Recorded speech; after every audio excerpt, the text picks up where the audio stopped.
Certainly, I hope that what I can present will be not only interesting to you, but helpful in your study and your understanding of this chapter.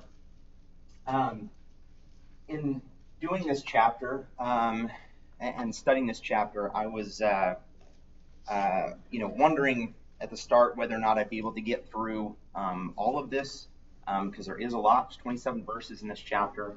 It's pretty chock full. We have our meeting next week with Doug Edwards, so I knew if I was going to have to split it into two parts, there's going to be a kind of a big gap there and everything, but which is fine. But I kind of have a system in which I do my notes. I know approximately based on the length of my notes and everything of how long approximately my lesson will be and how comfortably I can get through it. And if it's a certain length, I know I have to kind of speed up and get through it. Anyway, I was nearing the end of my study and I had doubled it. So it's going to be two parts. There's no way you're going to get through all this stuff. So we're going to probably get through just the first 12 verses or so today. And then we'll pick up the rest in a couple weeks.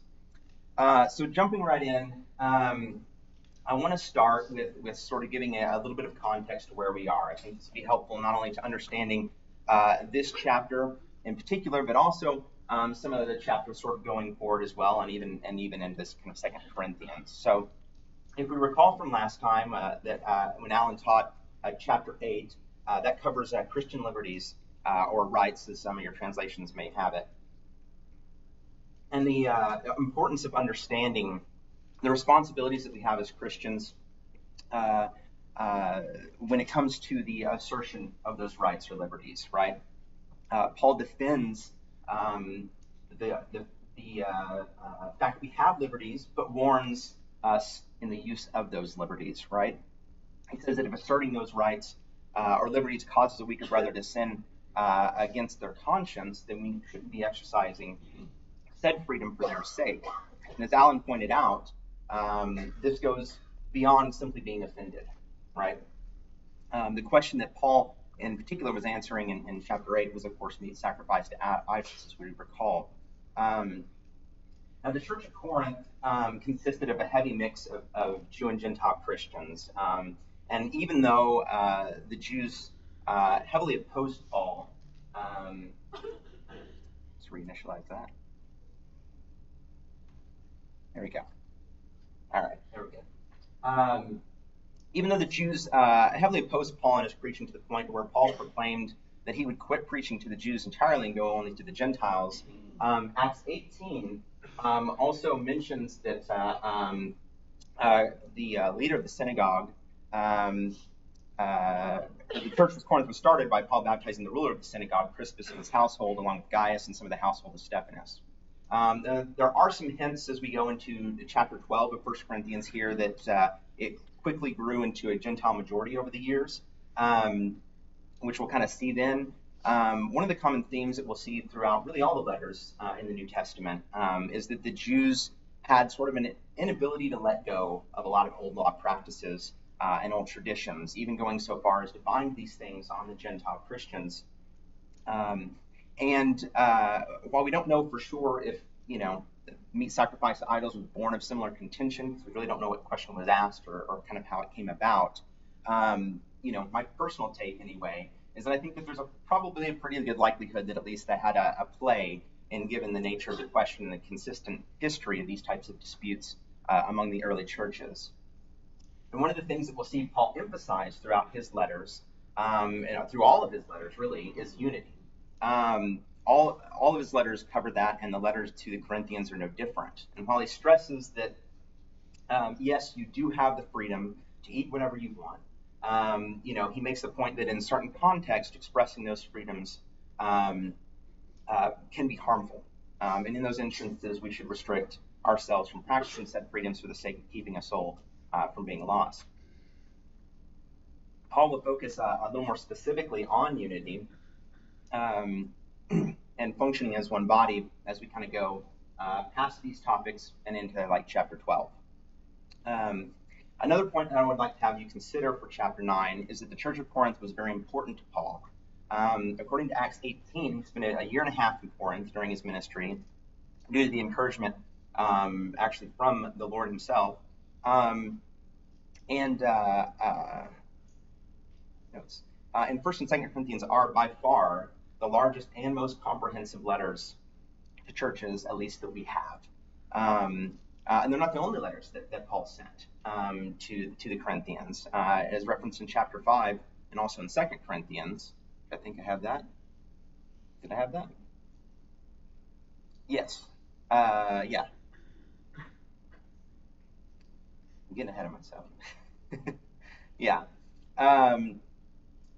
Where he references sending previous letters to the churches. And then as we read in chapter 4, Paul sent Timothy to Corinth to continue teaching them because he was concerned for them. And I think these are helpful bits of information to sort of consider as we read through chapter 9 about Paul's own writings. So in chapter 9, we'll cover several topics, but we'll maintain a focus on sort of continuing Paul's thoughts from chapter 8. Specifically regarding self-denial and foregoing right. So if we're to kind of give an outline, which Alan did for his chapter, and so I kind of took it upon myself to do the same thing, and give you kind of an outline based on the verses here of what we go through. We have Paul defending his apostleship. We have Paul covering his rights as an apostle. He's illustrating the process of foregoing those rights. He teaches the principle of self-denial for the sake of the gospel, and then ends with encouraging self-discipline and an allegory of running the race. So, like I said, we'll get through just probably the first 12 verses, or really half of 12 verses as we go through here. But now that we kind of have this quick overview, we'll kind of jump into Paul's defense, starting in verse 1. So, 1 Corinthians chapter 9, verse 1 says, "Am I not free? Am I not an apostle? Have I not seen Jesus our Lord? Are you not my workmanship in the Lord? If to others I am an apostle, at least I am to, if to others I am not an apostle, at least I am to you, for you are the seal of my apostleship in the Lord." So from what I can personally find, there are 3 recorded incidents where Paul sees Jesus, right? There was this conversion in Acts chapter 9. And even though, during that conversion, scriptures say that Paul fell to the ground and heard a voice. He asked, "Who are you, Lord?" And then by the end of it, he was struck blind. In verse 27, it specifically clarifies that he had seen the Lord, which is an interesting note. Anyway, Acts 22, Jesus appeared to Paul in a vision to warn him. And then in Acts 23, while Paul was being held in the barracks, the Bible says that Jesus stood with him and spoke to him. So we kind of have 3 instances, in fact, where Paul actually saw Jesus. Now, I should note that by all evidence and estimate, 1 Corinthians would have likely been written before the latter 2 incidents took place, especially since the scriptures indicate that Paul was in Ephesus at the time of writing. It doesn't change anything, but I just wanted to mention that for the sake of accuracy on that point. So as we discussed before, the church at Corinth was very important to Paul. He was the first to bring the gospel to them. It was growing very rapidly, and despite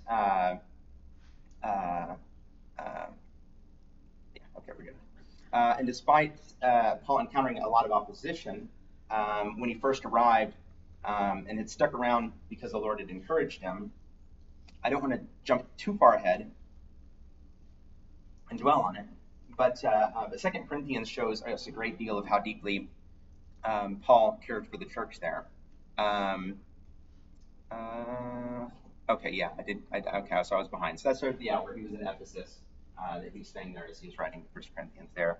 And then 2 Corinthians talks about that, you know, that the abundant love that I have for you. So establishing a thriving church in what was known as a very morally bankrupt city, which we won't get too much into that and everything else, but there was literally a saying about acting like a Corinthian that was used to describe someone who's very morally bankrupt, right? And so this was not a city well known for their morals or anything like that, even by the worldly standards. So that was a huge undertaking and accomplishment. And so when Paul says, "For you are the seal of my apostleship in the Lord," the word seal is exactly what you think it is. It's specifically referring to a signet ring or a seal, you know, that you would make with a signet ring that is proof of authority, that is proof of the origin of, say, a letter or an edict that's sent.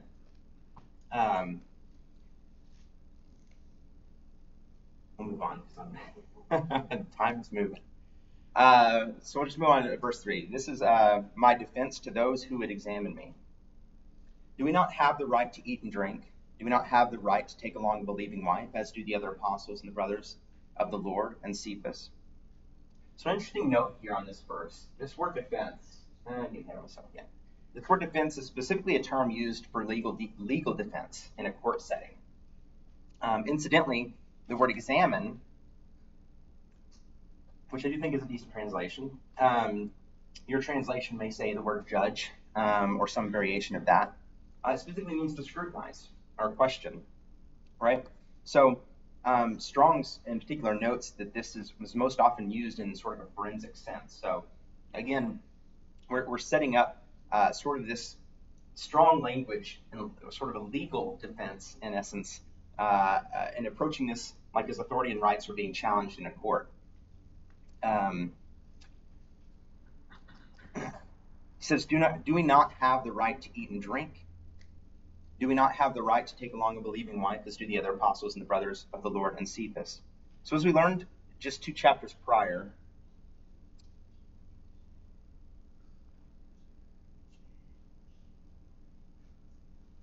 here we go. So as we learned just 2 chapters prior, Paul was not married, nor did he desire to be. And we have to keep in mind that when Paul's talking about these things, right, he's defending his apostleship, right? That's what he's doing here at the beginning. So he isn't talking about his rights as a person to eat or to be married. Rather, he's specifically referring to his right to eat and drink through the support of the church, right? He's talking about his right to marry and take along a believing wife who would be therefore supported by the church. So his family would be supported as well. These verses and subsequent ones to come are Paul making it clear that having these expectations are not unreasonable, and the apostles, like himself, had the right or authority to expect them. After all, no one had questioned or withheld support for the other apostles or the other brothers of the Lord, at least according to this scripture here, as Paul kind of references. So, and when he used the word right, your translation may say something like authority. He's talking about delegated power. Okay, so he's specifically using a word that throughout the New Testament refers to a God-given authority. Okay, so he's making it clear, again, as a defense of his apostleship, that the apostles have a God-given authority to expect support for themselves and their family.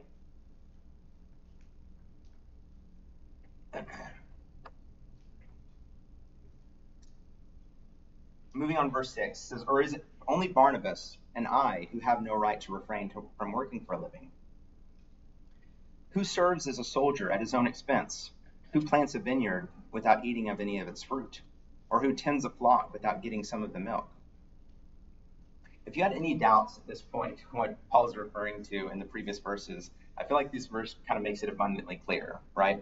An interesting note as a part of this too is that Barnabas is not with Paul during this visit. Okay, the two had already separated by this point. However, it's interesting that he mentions them because clearly the Corinthians were familiar with them, and clearly he had spent some time in Corinth as well. And I think we'll kind of touch on that later.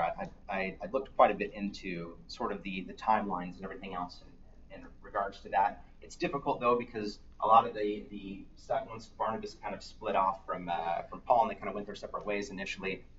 Barnabas kind of falls off the map a little bit. You don't really hear much about him except for references like this, where he had clearly made a visit at some point during Paul's year and a half stay.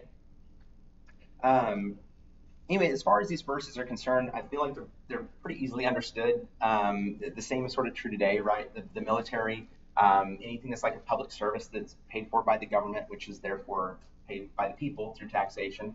A farmer of any kind is always going to keep some of his own stock or harvest to provide for himself and his family.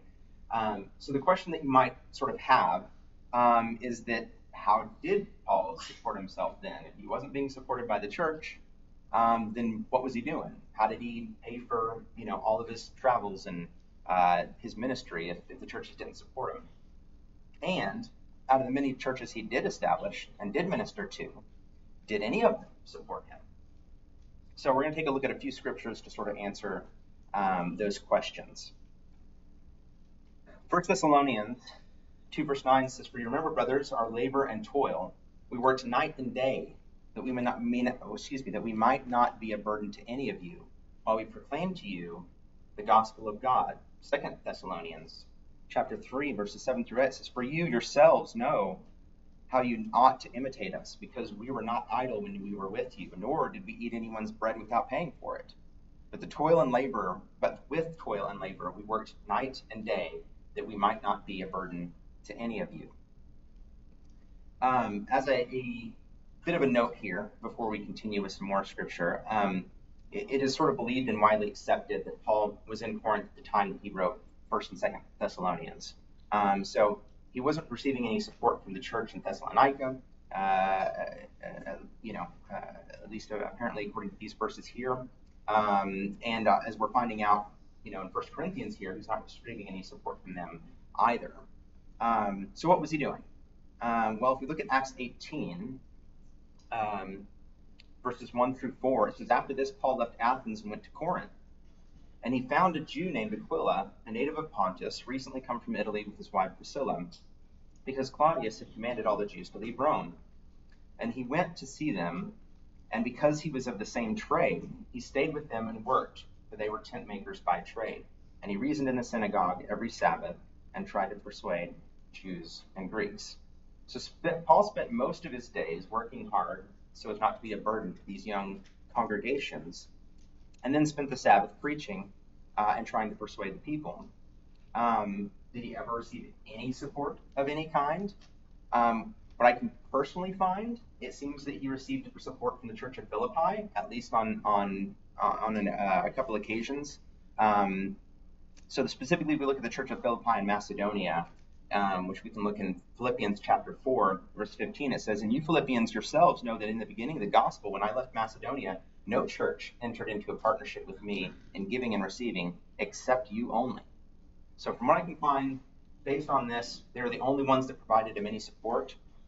Now, obviously, they did not have the ability to do money transfers and, things of that nature like we can today. Money had to travel physically. It took a long time and everything. But if we go back to Acts 18, we can actually find some more information. And this gets a little bit tricky, just as a fair warning. But it appears what we'll find in Acts 18 is a delivery of support from the Macedonian church. And I'm going to bring up a slew of different translations here for this next one. So Acts 18 verse 5 says, "When Silas and Timothy arrived from Macedonia, Paul was occupied with the word, testifying to the Jews that the Christ was Jesus." So again, this is a little bit tough, just because each translation varies pretty wildly from each other. And this is because the original Greek is a bit unclear. So when we look at, Paul was occupied with the word. Paul devoted himself exclusively to preaching. Paul was compelled by the Spirit. Paul began devoting himself completely to the word. So when we look at the original Greek, okay, the actual Greek word that we're looking at here, which I'm not going to try to pronounce, it's up there on the board for a reason, so I don't have to pronounce it. But it literally says, okay, this Greek word, two-word, logos, right? Which we understand that one, right? That's literally what the Greek is for that phrase right there. That's all we get. And this particular Greek word in question is not used anywhere else that I can find in the scriptures. It is, however, a variation of this word, which means to hold together, to press on all sides. Which, again, probably gets a little bit confusing. But according to Strong's, it's used to convey an idea of holding fast to something, but also to describe urging or compelling. Okay? So with that in mind, let's kind of take a look at 2 Corinthians 11, verses 9. It says, "When I was with you and was in need, I did not burden anyone, for the brothers who came from Macedonia supplied my need. So I refrained and will refrain from burdening you in any way." So this seems to indicate that Silas and Timothy had brought supporting provisions from Macedonia when they arrived. As a result, keeping in the context of the previous verse in mind, and the fact that Paul was working and spending only the Sabbath preaching in the synagogue, I personally tend to lean towards the NIV and the NASB being more accurate here, with the New American Standard Version being the most accurate, just because of the inclusion of its word began kind of in there. Those are just my personal thoughts. If any of the brothers have any other thoughts or information to add, I'm certainly open to hearing your thoughts on that. But anyway, I doubt the provision lasted very long, as Paul, was there for 18 months, which is a very long time. And Paul seems to indicate here in chapter 9 that he was working a great deal at that time. But it appears, at least for a time anyway, that he was able to focus on preaching full time to get the church in Corinth started. So move on. We'll move on to verses 8 through 10 here.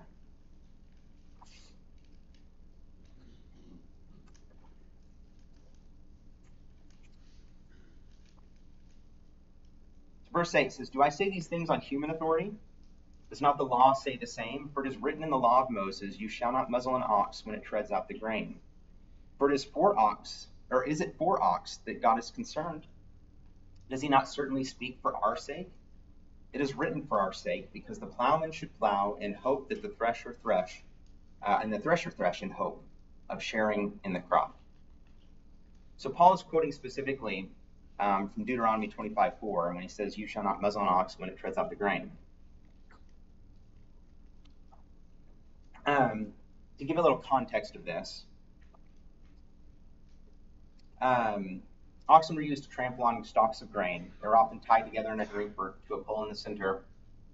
And they would have the oxen walk across piles to separate the grain kernels from the seed heads and the stalks. This was an exceedingly laborious process if you were to do this by hand. So it had to be done this way. And as you can see, even with these pictures, these are fairly recent pictures. This is still done in countries today where they do not have the machinery to do the separation themselves. So this was something that was well understood. The idea behind this, this phrase of "you shall not muzzle an ox when it treads out the grain," was simply humane treatment of the animal. The animal, being the ox in this case, was doing all the work to separate the grain, and so muzzling the ox would prevent it from being able to eat while it works. Therefore, he's saying that you shouldn't deprive an animal from receiving some of the fruits of its labor. The principle, obviously, that he's trying to teach here is a much greater, application. That those who work are entitled to a portion of the rewards they're working for. As Paul says in verse 10 there, he says, "Does he not certainly speak for our sake?" It was written for our sake, right? It's not that God's simply saying that this is an application specifically because he's concerned about the oxen, per se. He's breaking a principle for our sake, Paul is breaking this down into very simple terms, and in the next verse, he will make his point sort of exceedingly plain.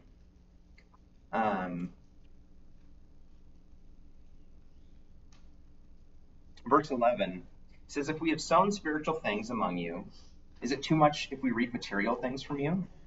If others share in this rightful claim on you, do we not even more, or do not we even more?" So Paul makes a clear distinction here that spiritual work deserves to be rewarded materially. After all, Paul provided them with tremendous spiritual reward and blessing by bringing the gospel of salvation to them and saving their souls. Then he continued ministering to them and teaching them before leaving and sending Timothy to them to continue Paul's preaching. So not counting even the letters that we even have, right, in which we've already established that there were more of them that happened. So not even counting those things, Paul,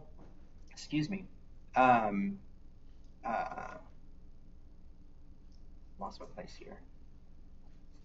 Paul had responded in a great bit of detail and great length in these letters, right? We've already established that they're the longest letters to any churches, at least that we have on record. So Paul had gone to great lengths to ensure that the church at Corinth had things corrected, that they were unified. He was greatly concerned for them. That's why he spent as much time as he did. That's why he sent Timothy after he left to continue. He was constantly worried about the Christians there. Verse 12 in particular, it says, if others share this rightful claim on you, do not we even more? This is very interesting because it seems to indicate that the church of Corinth wasn't against supporting the apostles. In fact, they apparently already were or did at some point support them at one time. So the problem was, as we sort of established in the beginning, this is Paul's defense of his apostleship, right? So it wasn't that they were against supporting the apostles, it was that they were against supporting Paul. So Paul is defending his apostleship here, and therefore his rights to material support. And here he argues that if he was the one that brought them the gospel, and he was the one who got the church in Corinth started, and remember that, Paul here, he was the leading and sort of primary effort in bringing the gospel to the Gentiles as well, right? He's frequently referred to as that, as the preacher to the Gentiles. He argues that if the Corinthians recognize that the others deserved support, that does not Paul deserve it all the more? Does he not deserve it the most, really, out of everyone? Another interesting thing to note is that he says, do not we even more? He does not say, do not I even more. And the reason I think that's interesting is because throughout this chapter, after we pointed out in verse 6 that he specifically includes Barnabas, right, in his defense, and he says, do not Barnabas and I have these rights? And throughout this and everything, he'll continue to refer not only to himself, but he'll continue to refer to as we, referring to him and Barnabas, which I find that interesting because outside of this, reference, as we mentioned before, we really have no indication of what Barnabas did in Corinth. We have no indication of how long he was in Corinth or anything else, but it seems likely anyway that he showed up during Paul's 18-month stay and at least helped out. He was at least well known enough and did enough that he thought to include him in this argument as well, and that it wasn't just Paul that they were questioning apostleship from. It was also Barnabas as well. So it'd be interesting if anybody else had any more information on that in their own studies. Like I said, it's difficult because Barnabas sort of drops off the map a little bit, so it's difficult to find a lot of information in regards to that. But as mentioned, there's more to verse 12. Verse 12 continues on. We're going to kind of stop here, though. I feel like this is a decent stopping point, and we'll sort of pick up the rest here in a couple of weeks because I'm at time anyway. So at this point, we'll sort of open it up for any comments or questions. Hopefully not questions. Good.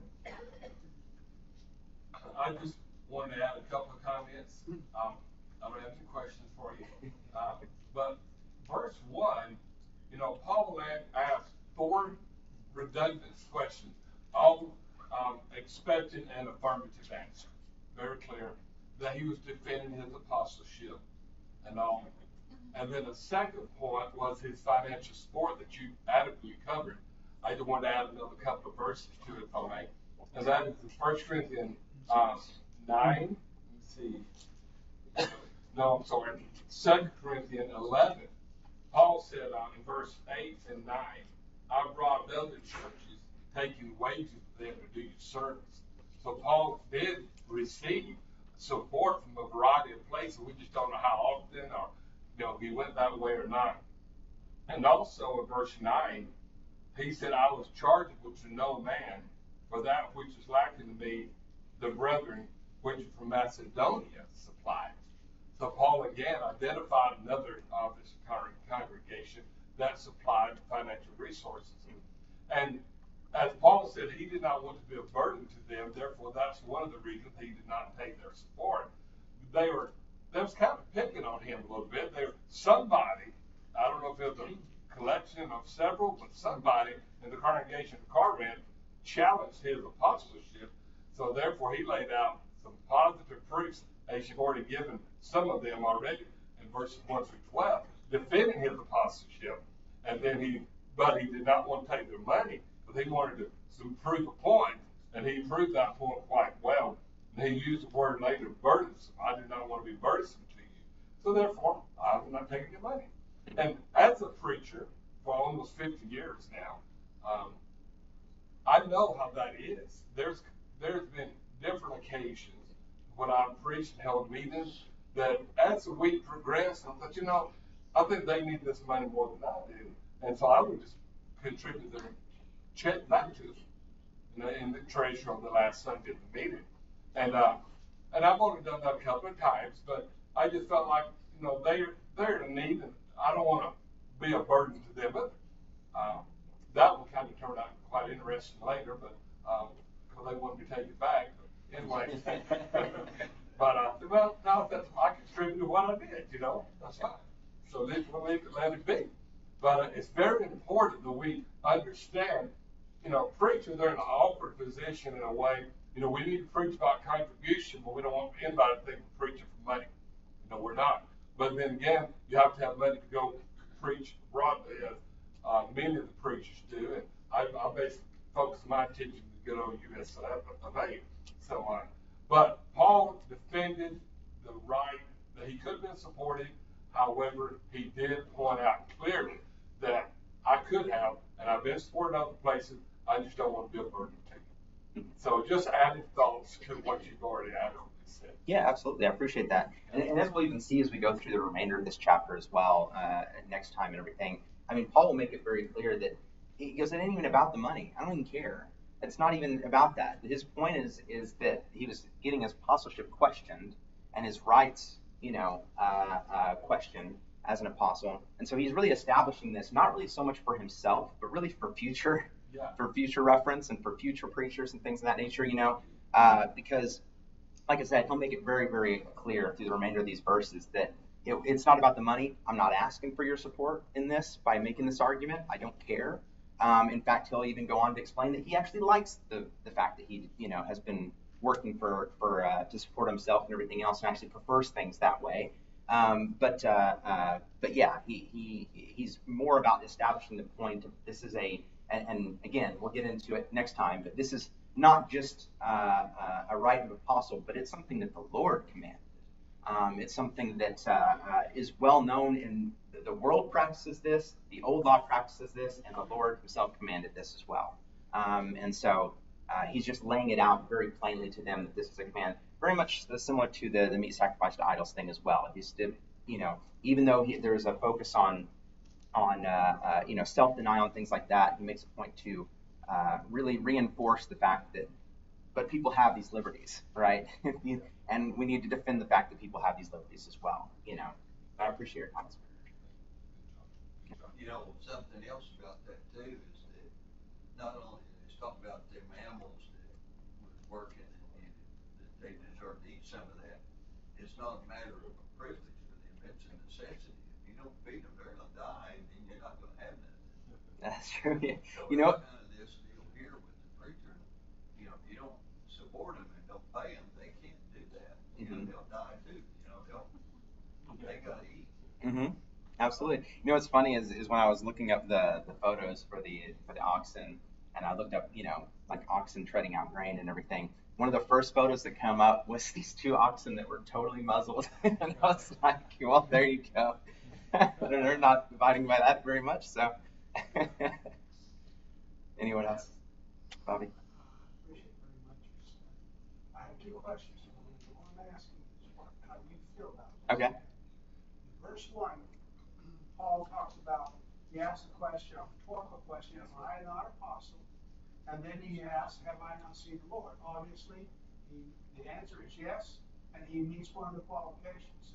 What is your feeling about when he says, am I not free? In what sense does he have freedom? So you're specifically talking about, is that further down in the chapter? Verse 1. Oh, is that still in verse 1? Yeah, bring up my 1 Corinthians here. There we go. Yeah, am I not free and not possible? So he reiterates that, if I'm not mistaken, in verse 19, he says, though though I am free from all, I have made myself a servant to all. Right? And I think there are multiple ways that you can sort of look at that. One of the ways you could look at it certainly is as far as his apostleship is concerned, was that he was subject to no one except Christ. And whereas the Corinthian church certainly would have been subject to the apostles' teaching and everything as well. And so in that sense that he was sort of, other than that hierarchy, I think that sort of the way that I approach it, and I don't want to, again, get too ahead of myself here or whatever. So I do obviously cover those verses and everything else, but some of the translations, when you look at specifically verse 19, specifically include the word men in there. It says free from all men. And I think, again, that's sort of a clarification there that he's still subject to Christ, obviously. He's not just free to do whatever he wants and everything. But I think there's also the fact that Paul was a Roman citizen. So he had additional freedoms that a lot of people, specifically the Jews, did not. And so you could sort of take a look at it in that sense as well, that he was both an apostle, he was a Roman citizen. By many measures, both worldly and spiritually speaking, he had more freedoms than a lot of other people did. So I think that you could probably look at it, like I said, either way.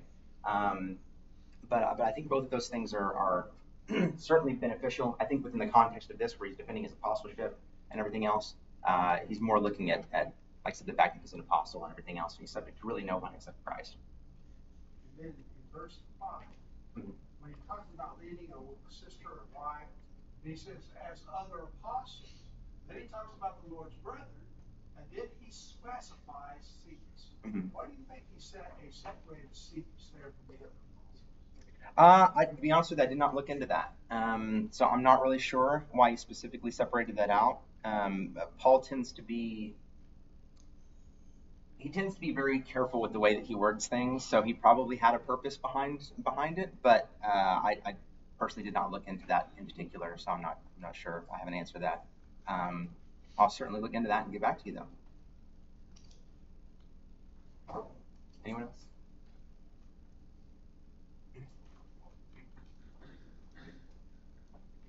All right. Well, if that's it, certainly don't want to end the service without extending the invitation. If you're not a Christian, certainly this is the opportunity and the time to believe the gospel, to confess that Jesus Christ is the Son of God and be baptized for the remission of your sins, and become a part of this spiritual family. If you are a Christian and you've failed in some way or sinned publicly, you can acknowledge and come forward at this time as we stand to sing. Shall I crucify my Savior, when for me bore such loss? Shall I put to shame my Savior? Can I nail him to the cross? Shall I crucify my Savior? Crucify my Lord again. Once I crucify him, shall I crucify again. Our temptation so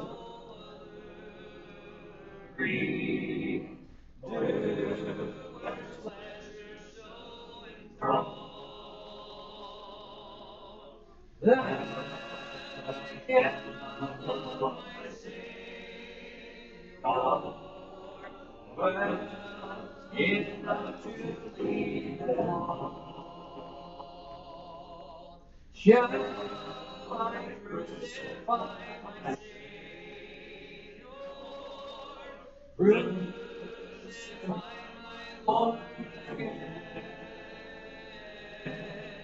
Once I crucify him, shall I crucify again. Hold on tightly hands of Jesus, pouring blessed